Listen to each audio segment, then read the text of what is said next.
Hi, hello mga ka-channel, I'm Professor Bunny and welcome sa ating online classroom tutorials. Pero bago ang lahat, shout out ko lahat na estudyante ng Systems Plus Computer College. Lalo na sa mga nag-likes and shares, and most of all sa mga nag-subscribe.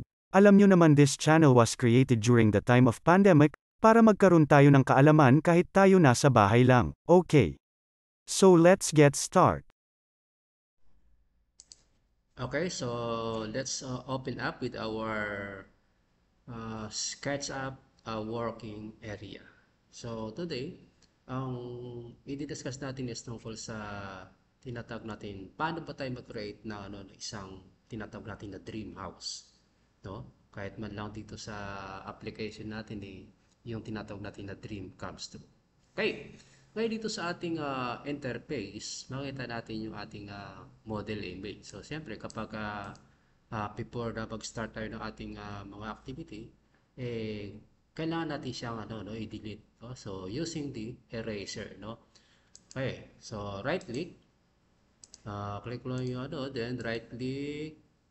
Dali lang. Right-click. Okay. So, open ulit tayo ng isang SketchUp Pro. So, itong SketchUp is version 2022. Okay, so gamitin natin yung architectural. Okay, so meron tayo model image. So, click natin, then we have to right click, then erase. Ngayon, ang mga tools na gagamitin natin, itong mga tinatawag natin na fan. Ito yung tinatawag natin yung camera view, no? Either vertically or horizontally. No? Once na-move natin yan, pwedeng left and right, pwedeng up and down. And yung another one, yung orbit. Ito yung tinatawag natin na camera views about of the model. So, pwede natin siyang i-rotate, ano? Kaya pag halimbawa, doon sa left side, sa back side, o sa tinatawag natin na back view, pwede natin siya ma-edit. Okay. So, ngayon, so let's start. So, mag-create tayo ng tinatawag natin na floor area, no? By using the rectangle.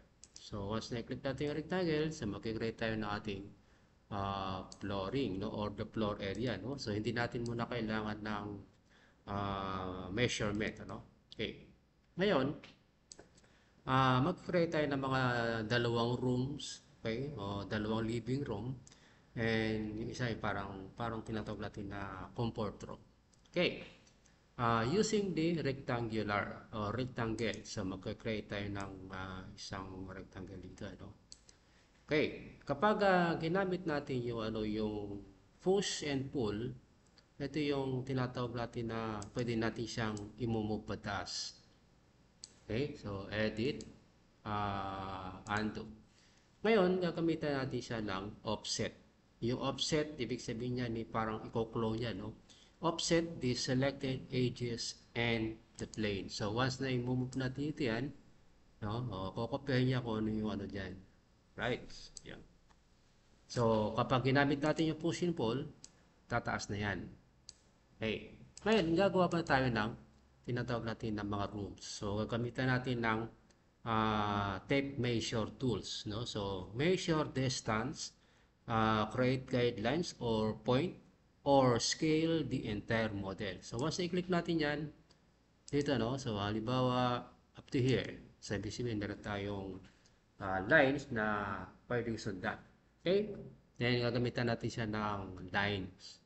Okay? So, magdodraw tayo ng tinatawag natin na edges from point to point. So, from here, okay, up to here, then, punta tayo doon sa other side. So, kailangan kung makikita natin naka-red color, di ba? Kasi pag i-move natin siya pataas, ibig sabihin, dapat nakakulay blue. Kasi ito, no, pag tinas natin. Pag move naman sa punta ron, dapat naka-green. Kapag minumove natin dito sa other side, dapat naka-red. So, ito yung guide natin, yung RGB, no? Yung red, green, and blue. Okay? So, double click. Ngayon, mag-create tayo ng another lines. Okay? So, kasi pag i-move natin yan, ang mangyari dyan, may iiwan yung line. So, ang gagawin natin, mag-move tayo dyan. Then, click natin yung select. So, i-erase natin yung part na yun. So, ganoon din, makikreate tayo ng panibagong line papunta ron. So, same procedure lang. Delete natin to. Okay. Then, delete. So, once na binob ko siya, ipopost ko siya, meron na tayong isang room. Right? Okay. So, edit, undo. Again, another room. Okay. So, create tayo ng gaya nyo lines papunta rito. Okay. So, gagamitan natin ng pencil from here to here. So, same procedure lang kung ano yung ginawa natin kanina. Mag-create tayo ng panibago rito, ano? Okay. So, ganoon dito sa kabila. Escape. Okay. So, escape. Yan. Ngayon, ganun din, i-delete na natin yung mga lines. Dapat meron siyang, walang closure. Dapat ano siya, no? Okay. So, mangyari dyan, kapag i-post ko siya ng pataas, lahat yan sama-sama, di ba? Okay. So, edit. Okay. Undo. Ngayon, makikreate tayo ng ano dito, no? Para pinaka-living room. So, dapat naka-red. Gamitan natin siya ng offset. Okay. So, let's try kung paano mo ano, kung halimbawa tataas tayo niya, di ba? Okay, so edit, undo. Okay, so edit, undo. So, pwede naman yun na i-create lang tayo ng ano dito na online. Okay. Then, erase. Erase din natin to. Kapag ipupush natin yan, alright, meron na tayong tinatawag natin ng mga division, ano? Okay. So, edit, undo. Okay. Okay, so ngayon, i-ano natin siya, no? Ipupush. Magkikreate tayo ng mga doors, ano? Yung mga bintana at saka yung mga pintuan, ano? So, pag punush natin yan, sabay-sabay siya angat. So, scroll in, scroll out, sabay-sabay siyang aangat. Okay. So, pag ginamitan natin siya ng orbit, yun, makikita natin yung left side, so yung back side, or ano, di ba? Pwede natin ano, no, palilitan yung space dyan para pantay siya. Okay. So, ngayon, edit, undo. So, edit, undo, edit, baba mo natin, edit, undo. Ngayon, yung gagawin natin guys, magkikreate tayo ng pintuan sa bawat room. So, ito halimbawa, ito yung room number 1. By using the rectangle. So, gagawa tayo ng room dyan. Okay. Kailangan natin siyang i-delete. Okay. Up. So, edit. Undo. So, kailangan ito lang ma-delete natin.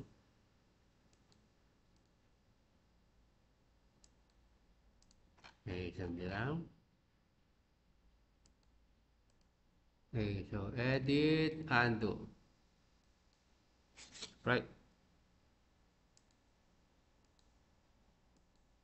Okay. So, try natin ngayon ipopost. So, meron tayong pintuan. Okay. Edit, undo. So, dito naman sa kabila, ganun din, gagamit tayo ng rectangular. Okay. Using the select, pwede natin i-delete yan. Okay. So, let's try ulit. Push natin sa patas. Okay. Edit, undo. So, bakit hindi sumama yan? So, kasi, eto, dapat naka-erase to. Kasi meron siyang parang, dapat walang ano siya, closure, continuous siya, no? Halimbawa, punta tayo dito, punta tayo doon. Yan, dire-diretso siya. So, let's try ulit. Alright, so meron na tayong another door. Tapos ano yan, no? So, dito naman sa kabila, nagawa rin tayo dyan. Okay, so, click, delete. Okay, so delete. This one here, delete. Okay, kapag move natin siya. Okay, so edit, undo. So, bakit naputol na naman? Okay. So, dapat kasama to, no? Kapag i-move natin siya pataas. Okay? So, edit, ando. So, ito siya, no? Ibig sabihin, meron siyang, ito yung nakaharang. Okay? So, let's try ulit. Right? Very good. Okay, so edit. Okay, so undo. Ngayon, i-orbit natin yan dito sa main. So, gagawa rin tayo ng pintuan dyan para kompleto, no? Okay, scroll para i-zoom in or zoom out. Okay, so click. Okay, and delete. So, let's try ulit. Dapat kasama lahat yan. Okay, then edit, undo. Ngayon, pagpasok dito, pagpasok doon, hanggang doon sa kusina na yon. Okay. Ngayon, halimbawa, i-try na natin ngayon i-move pataas lahat, ano? Para saka na tayong gagawa ng mga rooms dito sa gitna, no? So, halimbawa, gagawa tayo ng isang room dyan. Pwede rin naman, no? Yung, okay. Pero, ano lang muna, yung mga rooms lang muna ang gagawin natin. Okay, so ngayon, ipupush natin sa pataas. Oh, okay. So, edit, undo. Okay. Scroll in, scroll out para mas maano tayo, no? Then, pwede mong hilahin pa siya ulit. Right. Ngayon, maglalagay tayo ng mga kulay, ano? Dissolve. Punta tayo dito sa tinatawag natin na paint bucket. No? Sa halimbawa, colors. Okay, gawin natin colors, guys. Itong gray. So, click lang natin to para meron siyang kulay. Right, isang kulay lang muna. Okay, so rotate. Yan din sa kabila, gray. Okay. So, halimbawa sa flooring, so pwede natin kukulayan din. Halimbawa, gawin natin siyang ano, yung tiles. Gawin natin siyang tiles, for example. Ito yun, yung elegant tiles na yan. Yun. So, yun yung tiles ng ano, natin, ano. Ngayon, pag halimbawa, maglalagay tayo ng bintana dyan. Okay? So, ang gagawin mo lang, okay, so meron pa tayong 5 minutes. Itong rectangular, so mag-create tayo ng bintana. Gamitin natin yung offset. Okay. Roll orbit. Then push natin ang konti yun, ano, yung palabas. Okay. So, pwede rin, no? So, i-delete na natin to. Erase. Erase. So, ibig sabihin yan, nakikita na natin yung loob ng, ano, ng bahay. Okay. So, ganun din dito. Halimbawa, maglalagay tayo ng, ano, ng bintana rin. Okay. Offset. Yung mga pang ano lang, no? Basic lang muna yung ano natin. Okay. Then, tsaka natin ngayon i-erase. Right. So, yun. Nakikita natin yung inside part na ano ng bahay. No? So, kung halimbawa, lalagyan natin siya ng parang bintana na mayroong glass. No? So, ganoon din. Offset. Okay. Orbit. Okay. So, ilalagay natin siya dyan. And Windows. So, hanapin natin yung ano, yung tinatawag natin ditong okay. So, pattern, grouping, tiles, water. Okay. So, glass and mirror. So, halimbawa, so click natin to. Yun. Meron siya, ano, glass and mirror. So, ibig sabihin, nakikita natin yung, ano, yung loob ng bahay na naka-glass. Okay. Ngayon, tingnan natin kung ilang minutes pa. Yun, meron tayong, ano. So, maglalagay tayo ng bubong ngayon. Okay. So,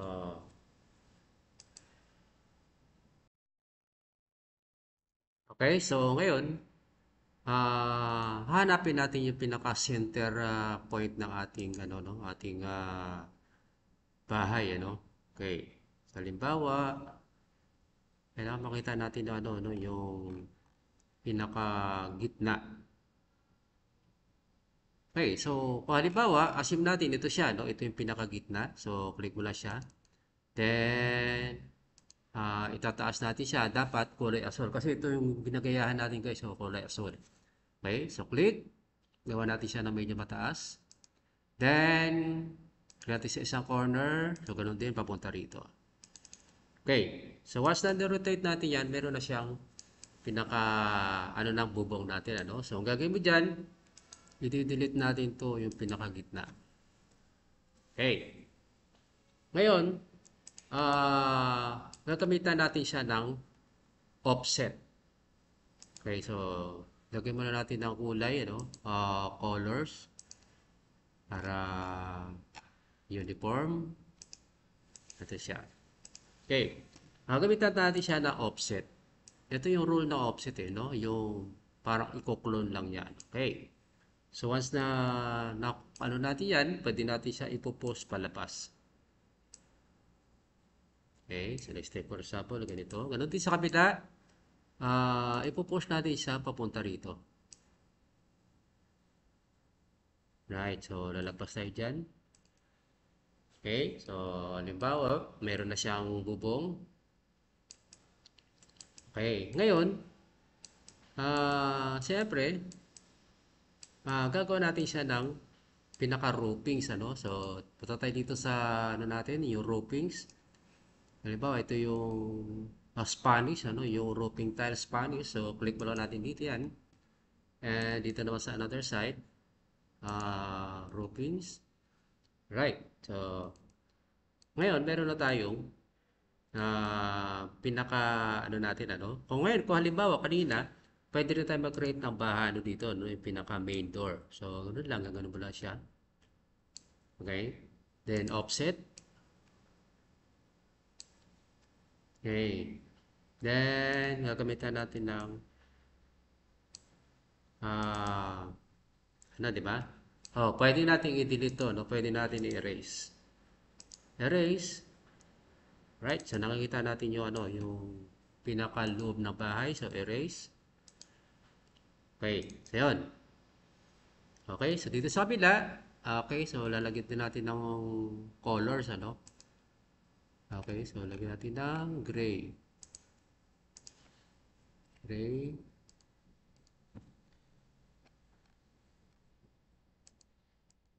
Ayan, so ngayon, ano din, so bisa yung butas, ano? So pwede natin lagyan ng ano, pwede natin isarado yan. Yun. Pwede nang sarado yan.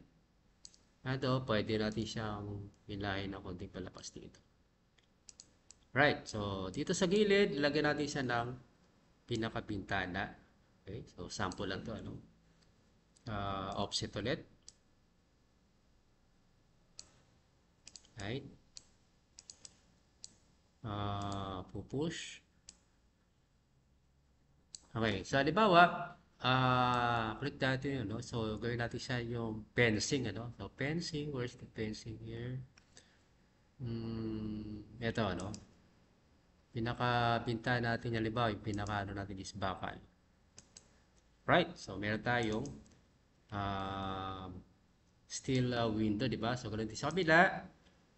Mag-create tayo ng panibagong bintana using the offset. Okay. So, push muna natin siya. Then, gamitin natin ulit yung pinaka, ano natin. Alright, so yun. So, ganun lang kasimple kapag gusto natin na maano natin yung pinaka tinatawag natin na dream house.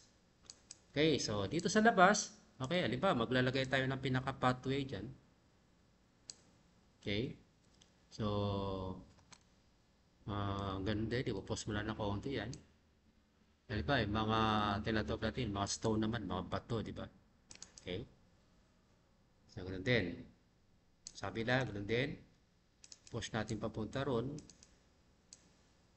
lalagay tayo ng pinaka pathway, and again stone, right?